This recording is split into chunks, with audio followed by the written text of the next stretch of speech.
Nós estamos na nossa série de mensagens intitulada Oração.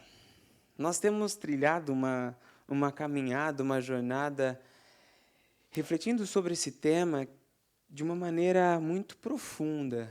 A gente começou falando sobre o que é oração. A gente aprendeu sobre a oração como um ato de exposição, a oração sendo algo que é mais do que palavras, que transcende um discurso decorado e vai ali partindo de dentro do coração, da alma, o Deus que consegue enxergar até aquilo que a gente não consegue descrever. A gente viu que oração era muito mais do que fazer uma lista de pedidos para Deus para que Ele realizasse para nós, mas era, na verdade, um retorno ao Éden antes do pecado, um caminho de volta a um relacionamento mais íntimo, mais verdadeiro, um caminho que o Senhor criou para que pudéssemos desfrutar da intimidade com Ele. Isso é oração. Depois de termos entendido o que é oração, a gente começou a refletir sobre qual era a função, o objetivo, para que nós tínhamos de orar. E aí a gente pôde entender que a oração serve para nos fortalecer. E foi interessante olhar para a palavra de Deus e ver Jesus orando, e nessa oração a palavra dizendo que naquele momento de extrema angústia, agonia, onde ele estava no Getsemane, nesse momento de oração, o Senhor manda um anjo para que o anjo fortalecesse Jesus. A gente descobriu que oração nos fortalece, a gente descobriu que oração é um caminho pelo qual o Senhor nos orienta, nos protege, nos livra, que oração era também um caminho para a intimidade com Deus e essa intimidade resultando em transformação. Este é o overview, o resumo de tudo o que a gente refletiu até aqui. Hoje é a última mensagem que nós vamos falar sobre o porquê da oração, para que serve a oração. E a gente vai falar sobre o poder da oração. A gente vai falar sobre como a oração tem poder. Poder para realizar, poder para transformar. É sobre isso que a gente vai refletir. Na semana que vem a gente começa a terceira sessão de reflexões sobre oração e a gente vai conversar sobre o como orar. Mas hoje, ainda dentro dessa perspectiva do para que serve a oração, nós vamos falar sobre o poder da oração. Eu acredito que, sem dúvida nenhuma, os irmãos e as irmãs já têm ouvido várias orações, várias mensagens sobre o poder da oração.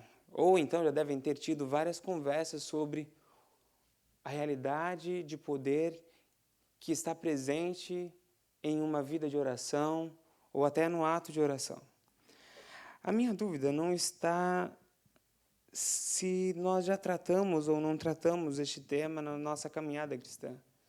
Mas a minha dúvida reside na questão se de fato entendemos o real poder da oração.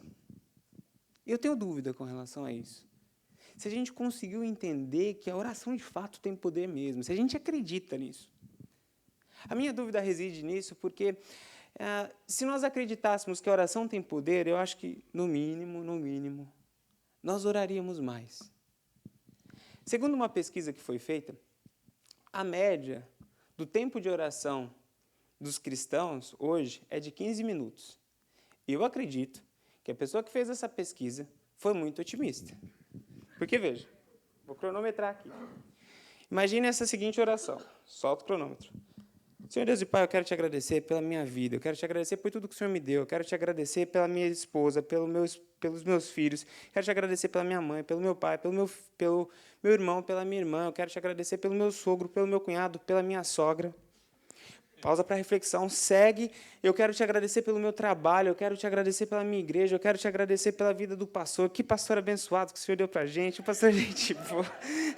Eu quero te pedir pela vida dos missionários, eu quero te agradecer pela vida dos meus irmãos na igreja, eu quero te pedir, ó Pai, pela vida dos nossos governantes, abençoe a vida do presidente dos Estados Unidos, presidente do Brasil, e quero te pedir pela vida de todos os pastores, em nome de Jesus, e também te agradeço pelo alimento. Amém. 41 segundos. E olha que foi uma oração caprichada, hein? Orei até pela sogra e com pausa para reflexão ainda. 41 segundos. Se a gente fizesse uma oração dessa, 3 vezes por dia, bem completinha, nós teríamos aí 120 segundos, 3 vezes por dia. E o cara falou aqui, o autor dessa pesquisa, que nós oramos por dia 15 minutos. Mesmo vamos tomar os 15 minutos como algo verdadeiro. Se a gente acredita que oração é algo que tem poder, por que a gente ainda ora tão pouco? Quero perguntar para os irmãos, e não precisa responder para mim, mas responda apenas para você na sua mente. Quanto você ora? Quanto tempo você investe na sua vida de oração? Eu acredito que essa resposta vai mostrar para nós o quanto acreditamos nessa afirmação, que a oração tem poder. Vamos imaginar um outro cenário. Imagine que foi anunciada uma guerra e que chegou um ofício na sua casa, que você foi intimado para ir para o campo de batalha. E você não tem escolha, você tem que ir. E aí o que eles fizeram? Olha, você vai daqui uma semana para o campo de batalha, quer você queira, quer você não queira. A gente vai colocar você no avião e vai soltar você lá no campo de batalha. E a gente está deixando aqui para você uma metralhadora e uma caixa de munição para você treinar, ok? Então treina, porque daqui uma semana você vai estar lá no campo de batalha. O que nós faríamos? Nessa uma semana, nós gastaríamos todo o tempo que temos para treinar, usar aquela metralhadora, a gente usar todas as munições que tivéssemos para que a gente pudesse aprender a manusear aquilo. Para que quando nós chegássemos no campo de batalha, a gente soubesse o que iríamos fazer com aquela arma. Porque a nossa vida, humanamente falando, dependeria daquilo. Era com aquela metralhadora que nós iríamos matar os nossos adversários e iríamos proteger a nossa vida. Quando chegássemos no campo de batalha, nós não iríamos soltar essa arma por nada, porque aquilo ali ia nos proteger. Quando nós fazemos um paralelo com a oração, a gente consegue ver isso na nossa vida? Se a gente acredita que a oração é uma das nossas armas de batalha, no campo espiritual, na nossa vida, no nosso dia a dia, a gente gasta o mesmo tempo que gastaríamos com uma arma física se fôssemos para uma guerra física? Essa resposta vai mostrar para nós o quanto acreditamos nessa afirmação que a oração tem poder. E por isso a gente vai refletir hoje sobre o poder da oração. Para refletir sobre este tema, nós vamos usar o texto e vamos basear a reflexão toda nossa no texto que se encontra em Tiago, capítulo 5, no verso 16. Eu convido os irmãos a abrirem as suas Bíblias e deixá-las abertas, porque a gente vai ler este texto e nós vamos revisitá-lo ao longo da mensagem. Tiago, capítulo 5, verso 16.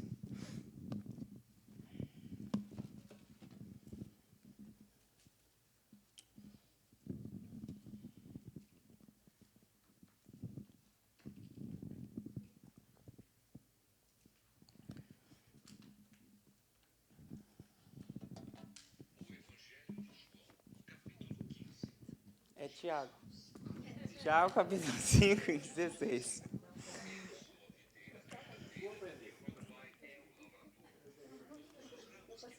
Esse texto é bom também, mas é outro. Tiago, capítulo 5, verso 16. Vamos lá. Portanto, confessem seus pecados uns aos outros e orem uns pelos outros para serem curados. Prestem bem atenção nesse verso agora. Nossa, mas o negócio está uma benção hoje, hein?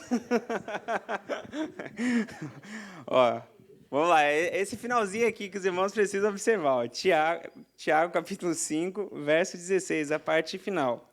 A oração de um justo é poderosa e eficaz. A oração de um justo é poderosa e eficaz. O texto é bem claro em dizer que a oração de um justo ela tem poder e ela é eficaz. Quando a gente vai analisar o significado dessas duas palavras, poder e eficácia, a gente descobre que essa palavra poder aqui significa aquilo que é dotado de uma força, que é dotado de uma energia para nos fazer prevalecer. É desse tipo de poder que Tiago está falando. Que a oração é dotada de um poder, de uma força, de uma energia para nos fazer vencer. Mas também essa palavra é usada quando a gente faz a análise dela em todo o texto bíblico e também em outros textos para se referir a um poder divino, a um poder sobrenatural. Portanto, o que Tiago está nos dizendo aqui é que a oração é dotada de um poder sobrenatural. É dotada de uma força, de uma energia que vem da parte de Deus para nos fazer vencer, para nos fazer prevalecer. E ele não vai dizer apenas que a oração tem poder, mas ele também vai dizer que a oração é eficaz. Ou seja, é apto para realizar uma ação. A oração faz acontecer. É isso que Tiago está dizendo aqui. Em outras palavras, a oração é algo que faz acontecer, que gera uma mudança, mas não apenas isso, é uma força divina que nos faz vencer. É isso que Tiago está nos dizendo sobre o poder da oração. Eu acredito que se eu perguntasse aqui, quantos acreditam que a oração tem poder? Segundo o que Tiago está dizendo aqui, acredito que todos levantariam a mão. Mas também acredito que se eu perguntasse quantos aqui já oraram e parece que não aconteceu nada, se você for bem sincero, também você vai levantar a mão. Tem algumas orações que a gente faz que parece que cai na caixa de spam de Deus, sabe? Você mandou para ele um e-mail, e aí esse e-mail ficou lá na caixa dele de spam, que ele nunca leu, e você está mandando um atrás do outro, e parece que ele não está abrindo essas orações, esses e-mails, e está indo tudo lá para o spam, para a lixeira. E a pergunta é, poxa, se a oração tem tanto poder para transformar, para fazer com que a gente consiga prevalecer, e eu tenho orado e as coisas não têm acontecido, o que está acontecendo? O que há de errado nisso? Eu não acredito que todas as orações Deus vai fazer o que a gente quer. E uma das coisas que pode estar acontecendo é que aquilo que estamos pedindo está desalinhado da vontade de Deus. Essa é uma possibilidade. Uma outra possibilidade é que não é o momento ainda, porque tem coisas que o Senhor tem preparado para nós que vão ser bênção na nossa vida, mas ainda não chegou o momento de recebermos. Então, a nós cabe continuar orando para que no tempo de Deus a gente possa receber aquilo que estamos pedindo. Então, a primeira possibilidade de não estarmos recebendo aquilo que estamos pedindo para Deus é que aquilo seja diferente da vontade de Deus. A segunda possibilidade é que não chegou o momento ainda de receber. Mas hoje eu vou trabalhar na terceira possibilidade. A possibilidade de o problema não estar nem no Deus que ouve a oração, nem no pedido e nem no tempo, mas o problema é estar em nós. Porque quando a gente olha aqui, para esse texto, ele vai dizer para nós de uma maneira muito clara que existe uma oração que é poderosa, a oração do justo. Não é a oração feita de qualquer jeito, não é a oração feita por qualquer um. Nós somos tentados a sempre buscar encontrar as fórmulas mágicas e as fórmulas secretas para fazer as coisas acontecerem. Quais são as palavras que você repete que vai dar certo? Quais são as expressões? Você tem que levantar a mão, você tem que fechar o olho, você tem que orar alto, você tem que orar baixo. Quantas vezes você tem que orar? Quais são os lugares que você tem que orar? Se você for no monte, ali funciona. Se for na beira da praia, ali funciona. Não, se for naquela igreja, ali funciona. Por que nós somos tentados a ir por este caminho? Porque é mais fácil. O caminho do descobrir a fórmula mágica é o caminho que foi usado por todas as religiões ao longo do século, que é a fórmula de manipular Deus. É o que acontece hoje ainda em muitas religiões. Você vai lá, faz um certo sacrifício, você vai lá e faz uma certa oração, repetição, e se você fizer isso 3 vezes dessa forma, aí você vai ter o seu amor de volta. Aí você vai ter a porta do dinheiro sendo aberta para você. Tudo isso é o quê? Manipulação dos deuses. Só que no Evangelho, na vida cristã, as coisas acontecem diferente. O que o autor está dizendo para nós aqui, o que Tiago está dizendo para nós é que na vida de oração com Deus, a nossa realidade importa. Muito mais do que o tipo de oração que a gente está fazendo, muito mais do que a sequência de palavras que nós estamos fazendo, e muito mais até do que os lugares que nós estamos orando. O que mais importa é a nossa vida. O que o texto está dizendo é a oração de um justo é poderosa em seus efeitos. Ou seja, a nossa vida importa. Não adianta termos uma vida diferente de uma vida justa e fazermos toda essa fórmula mágica que não vai funcionar, que não vai dar certo. Veja o que a palavra de Deus diz para nós em Provérbios, capítulo 15, verso 29. Provérbios, capítulo 15, verso 29.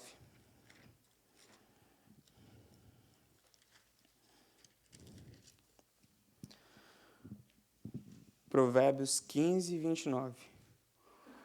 O Senhor está longe dos ímpios, mas ouve a oração dos justos. Há uma distância dos ímpios. E aqui há uma relação muito íntima, muito próxima do Deus que ouve a oração daquele que é justo. Pegue o texto de Tiago, pegue o texto de Provérbios, são separados por milhares de anos. E você vê a mesma mensagem. É o mesmo Deus, ele não mudou. No Antigo Testamento ele está dizendo, olha, se você é ímpio, não vai dar para a gente ter relação. Agora, se você é justo, eu quero dizer para você que eu estou te ouvindo. Eu ouço o teu pedido, eu ouço a tua voz, eu sou o pai que está de ouvidos atentos para ouvir o clamor do filho.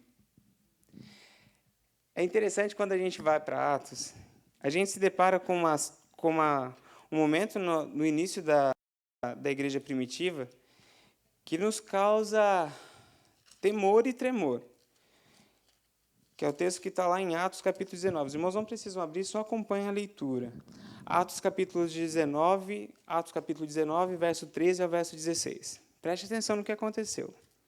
Alguns judeus que andavam expulsando espíritos malignos tentaram invocar o nome do Senhor Jesus sobre os endemoniados, dizendo, em nome de Jesus, a quem Paulo prega, eu lhes ordeno que saiam. Os que estavam fazendo isso eram os 7 filhos de Seva, um dos chefes dos sacerdotes dos judeus. Um dia, o espírito maligno lhes respondeu, Jesus eu conheço, Paulo eu sei quem é, mas vocês, quem são?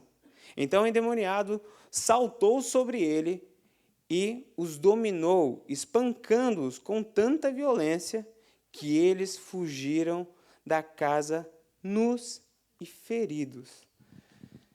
O que acontece aqui?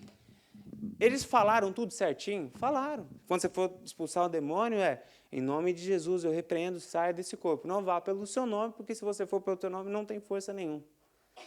A fórmula estava certinha, só que a vida estava torta.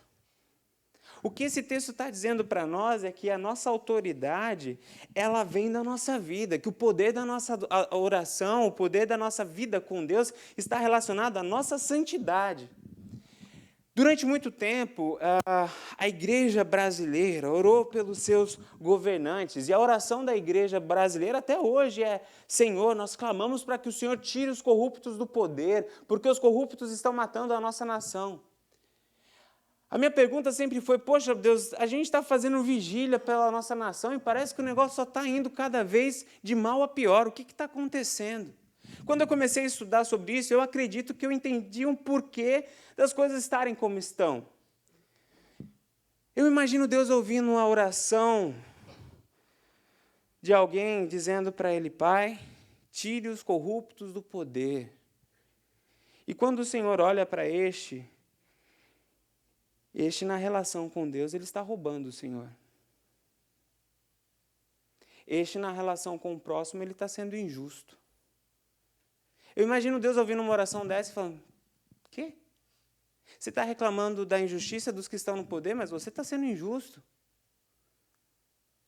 Eu imagino Deus ouvindo a oração daqueles que dizem, Pai, eu quero que o Senhor coloque no poder pessoas que pensem no povo.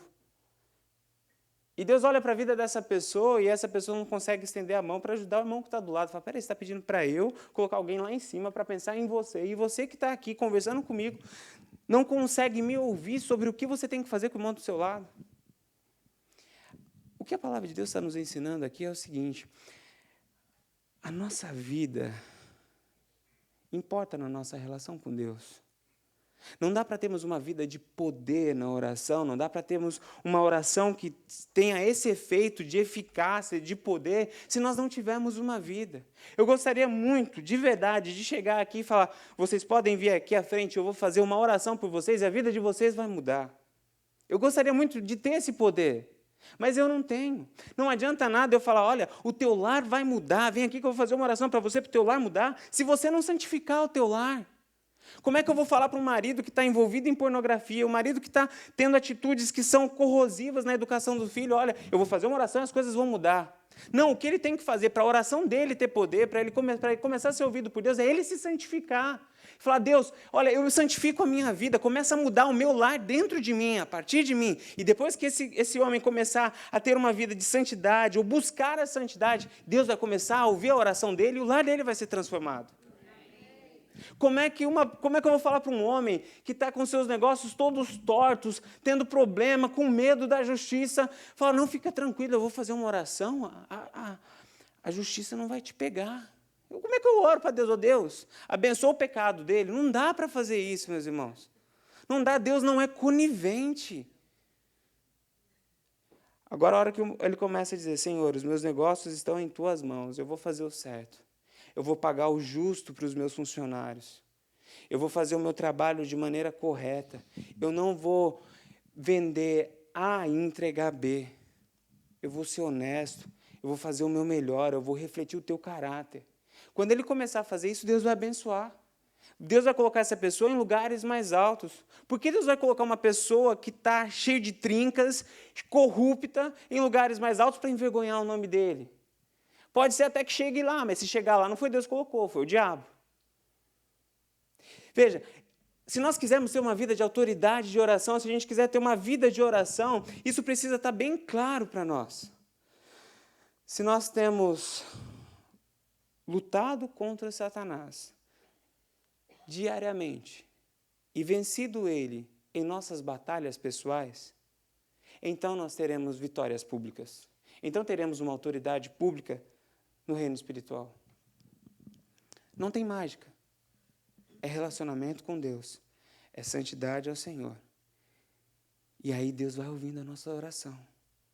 Eu posso dizer para os irmãos de uma maneira muito prática, eu posso dizer isso porque eu tenho vivido isso na minha vida.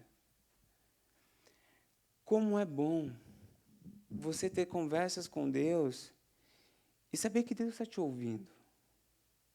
Isso é bom. Eu posso dizer para os irmãos que vale a pena. Vale a pena se santificar, vale a pena ter uma vida justa, porque há uma relação muito íntima entre santidade, justiça e autoridade e poder da parte de Deus.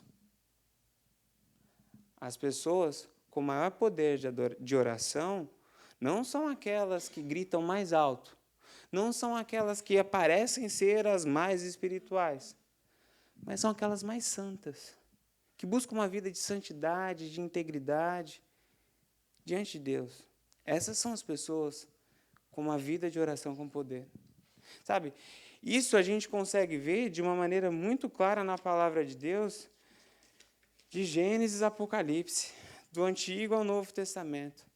Por isso, a palavra que quero deixar para os irmãos aqui é vida justa. É o segredo para uma vida de poder na oração. Malaquias, capítulo 3, verso 17.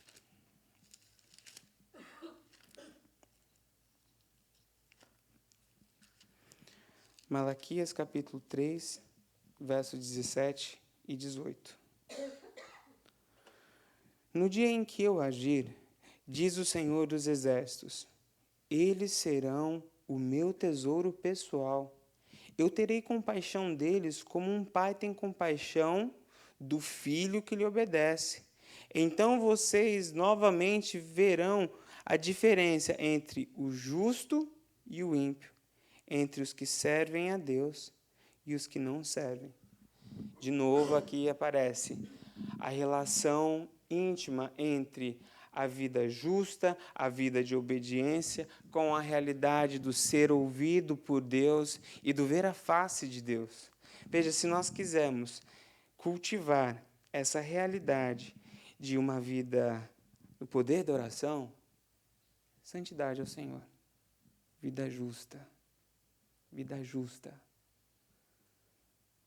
Você quer que Deus ouça a sua oração por todas as áreas da sua vida? Vida justa em todas as áreas diante de Deus. E talvez o pensamento que vem para nós é, pastor, mas isso é demais para mim. Quando a gente segue lendo o texto de Tiago, ele cita Elias. Fala, poxa, Elias. Elias é conhecido como o profeta que tinha a chave do céu. Ele orava, caía fogo do céu. Ele orava, parava o sol. O negócio era assim, sobrenatural. Olha, era um super-homem no meio nosso. Nunca vou ter uma vida como ele. Nunca vou ter uma oração nesse nível, nesse ponto. Eu não sei se a tua oração vai fazer fogo do céu cair, o sol parar, mas o que a palavra de Deus diz é que Elias era um homem como nós, sujeito às mesmas tentações e às mesmas paixões. E diz isso no texto que a gente está lendo mesmo de Tiago. Tiago, capítulo 5, a gente lê o verso 16, e no verso 17 diz, Elias era humano como nós. Ele orou fervorosamente para que não chovesse, e não choveu sobre a terra durante 3 anos e meio. É interessante que esse texto mostra para a gente duas coisas. Primeiro, o poder da oração que Elias realizou ali. Ele orou para não chover durante 3 anos e durante 3 anos não choveu. Elias tinha uma oração poderosa. Conseguiu parar a chuva por 3 anos. É poderosa ou não é? É. Só que o texto também diz, Elias era humano como vocês. Elias era como a gente. Elias era sujeito às mesmas paixões que nós somos. Isso é para dizer para nós que não depende de Deus. Depende da nossa decisão. Eu acredito muito nessa verdade, que quando nós cultivamos esse relacionamento com Deus justo, reto, íntegro, as nossas orações são ouvidas. Aqui eu não estou falando das orações que são contrárias à palavra de Deus, porque essas nunca serão ouvidas, nunca serão atendidas por Deus. Não estou falando daquelas que Deus está guardando tempo para te dar. Eu estou falando daquelas que nós estamos colocando diante de Deus, que estamos pedindo, que estamos orando, e que estão alinhadas, às vezes, com o coração de Deus, que vai fazer bem para a nossa família, que vai fazer bem para a igreja, que vai fazer bem para o nosso relacionamento com a nossa esposa, com o nosso esposo, que vai fazer bem para a nossa realidade profissional. São destes pedidos que eu estou falando. Eu acredito que existem níveis, existem realidades da nossa vida que nós ainda não atingimos por conta dos nossos pecados. Existem esferas na nossa espiritualidade, de comunhão com Deus, de compreensão sobre quem Deus é, que nós ainda não atingimos, porque os nossos pecados estão nos impedindo. A palavra de Deus para nós nos diz, se vocês querem viver uma vida sobrenatural, vivam de maneira justa, vivam de maneira íntegra, vivam de maneira reta. Porque assim Deus nos ouve. Porque assim Deus abençoa. Muitos aqui são pais e mães. Eu acho que vai dar para entender Deus agora. Deus não é um pai omisso e Deus não é um pai conivente ao erro. Ele não dá reforço positivo para a atitude negativa do filho. Imagina se o filho está ali tendo uma vida errada, uma vida regando os pecados, e ele vai e, ao mesmo tempo, e dá um presente ali para Deus. Eu acredito que o nosso Deus é um Deus gracioso, eu acredito que o nosso Deus é um Deus bondoso, eu acredito que a salvação a gente não merecia, é graça de Deus. Mas eu estou falando de um outro nível de relacionamento. Estou falando aqui daquele momento em que a gente quer crescer na fé. Daquele momento em que a gente quer sair da superficialidade, quer se aprofundar no conhecimento de Deus, e quer viver uma realidade que vai para além do sentar no banco e ouvir mensagens e pagar as nossas contas. Ser usado por Deus para transformar o nosso lar, ser usado por Deus para trazer pessoas para Cristo, de ser usado por Deus para transformar o lugar onde a gente trabalha. Eu estou falando disso. Eu estou falando que Deus não vai levar a gente para esse nível, Deus não vai levar a gente para essa realidade, enquanto isso aqui não for mudado. Igreja, nós fomos chamados para viver assim. Nós precisamos despertar. Nós precisamos abrir os nossos olhos, porque o tempo está passando. Eu contei aqui numa mensagem, acho que foi uma das primeiras mensagens que preguei aqui,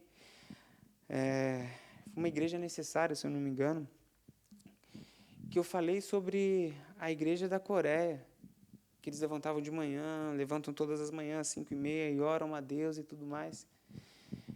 aquela igreja gerou uma revolução no país. Eu acredito que isso pode ser uma verdade na nossa vida e na nossa igreja. Mas a gente tem que fazer a nossa parte. Nós precisamos transformar essa realidade de muitas pessoas no mesmo lugar, assistindo a mesma coisa, em um exército. Eu tenho conversado com algumas pessoas, a gente tem feito bastante visita, a gente tem ido na casa de pessoas, a gente tem recebido bastante pessoas aqui para aconselhar. E uma das perguntas que as pessoas falam, pastor, quais são os planos que o senhor tem aqui para New Hope, aqui para a igreja? E aí eu sempre falo, olha, a minha resposta sempre é, os sonhos que Deus colocou no meu coração para New Hope são os seguintes. Eu começo a falar do Ministério Infantil, eu começo a falar da nossa obra missionária, eu começo a falar do crescimento e desenvolvimento na compreensão da fé, e vou falando. E aí, no final, eu falo assim, eu não sei se parou para reparar, em nenhum momento eu falei eu tenho um sonho de ter uma igreja de 2.000, 3.000 pessoas. Eu sei que isso vai acontecer. Mas o meu ministério não é apenas para colocar pessoas dentro de um lugar. Deus me chamou para levantar um exército, para servir, para impactar esse mundo, com poder, com eficácia da glória de Deus. E não dá para fazer isso sem santidade. E eu acredito que hoje, nessa quarta-feira, esse é o chamado de Deus para nós. Vida justa, vida reta, vida íntegra, vida de poder e vida de eficácia. Que o Senhor nos abençoe e que possamos ser uma igreja do poder. Hoje, vou falar, hoje até o celular deu glória, hein, irmã? Que bênção!